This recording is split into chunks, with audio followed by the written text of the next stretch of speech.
Hello बच्चों, यहाँ प्रश्न है कि यदि समीकरण ए एक्स की घात 3 जोड़ में बी एक्स जोड़ में सी का एक गुणनखंड एक्स की घात 2 जोड़ में ए एक्स जोड़ में 1 हो तो कौन सा विकल्प निम्न में से सही है।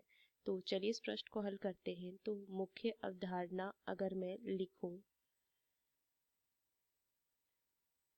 देखिए मुख्य अवधारणा देखिए तो समीकरण दिया हुआ है ए एक्स की घात 3 जोड़ में बी एक्स जोड़ में सी, और इसका गुणनखंड को दिया हुआ है। तो इसको क्या लिखेंगे, इसको मैं जो गुणनखंड दिया है एक्स की घात 2 जोड़ में ए एक्स जोड़ में 1 से क्या करेंगे, विभाजित करेंगे। इससे मैं क्या करूंगी, विभाजित करने करने पर शेषफल जो होगा वो क्या होगा, जीरो होगा। शेषफल बराबर जीरो होगा, क्योंकि ये क्या दिया है, गुणनखंड दिया है, तो इसे विभाजित करने पर शेषफल जीरो होगा।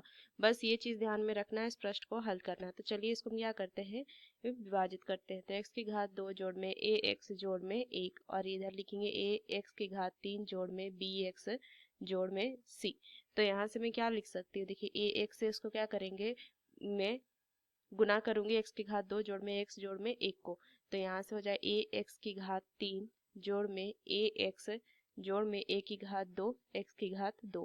तो यहाँ से क्या लिखेंगे, देखिए चिन्ह बदल जाएगा, तो ये तो कट जाएगा, मान कितना आ जाएगा, माइनस में ए की घात 2 एक्स की घात 2 जोड़ में यहाँ से लिख सकती हूँ बी माइनस ए, और ये उभयनिष्ठ एक्स हो जाएगा जोड़ में सी। अब फिर से देखूं तो माइनस में ए की घात 2 से गुना करेंगे तो कितना मान आ जाएगा, माइनस में ए की घात 2 एक्स की घात 2 ऋण में ए की घात 3 एक्स ऋण में ए की घात 2।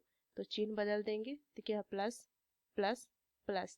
तो ये मान कट जाएगा, मान क्या आ जाएगा, देखिए b माइनस ए जोड़ में ए की घात 3 गुना में x जोड़ में c जोड़ में ए की घात 2। अब ये शेषफल आया है, अब अगर ये इसका गुणनखंड है तो इस शेषफल का मान 0 के बराबर होना चाहिए।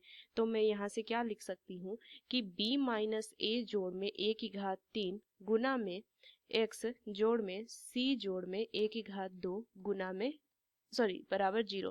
अब देखिए ये जो हमारा क्या है, यहाँ पे बीच में जोड़ का चिन्ह है, मतलब इन दोनों का योग 0 के बराबर होने के लिए मतलब क्या है कि इसका मतलब ये 0 के बराबर भी हो सकता है और ये 0 के बराबर भी हो सकता है। तो यहाँ से क्या लिख सकते हैं, b माइनस ए जोड़ में ए की घात 2 बराबर गुना में x बराबर 0, और यहाँ से क्या लिख सकते हैं कि c जोड़ में ए की घात 2 बराबर 0। तो यहाँ से मान क्या हो जाएगा, b माइनस ए जोड़ में ए की घात 2 बराबर 0, और यहाँ से आ जाएगा c बराबर में ऋण में ए की घात 2। तो ये इसका सही उत्तर आ जाएगा। तो यहाँ से अगर मैं लिखूं कि कौन सा विकल्प मेरा, तो यहाँ से इनमें से कोई नहीं, क्योंकि यहाँ से अगर मैं देखूं तो यहाँ से क्या है, c बराबर ऋण में ए की घात 2 है, तो यहाँ से कोई विकल्प नहीं होगा।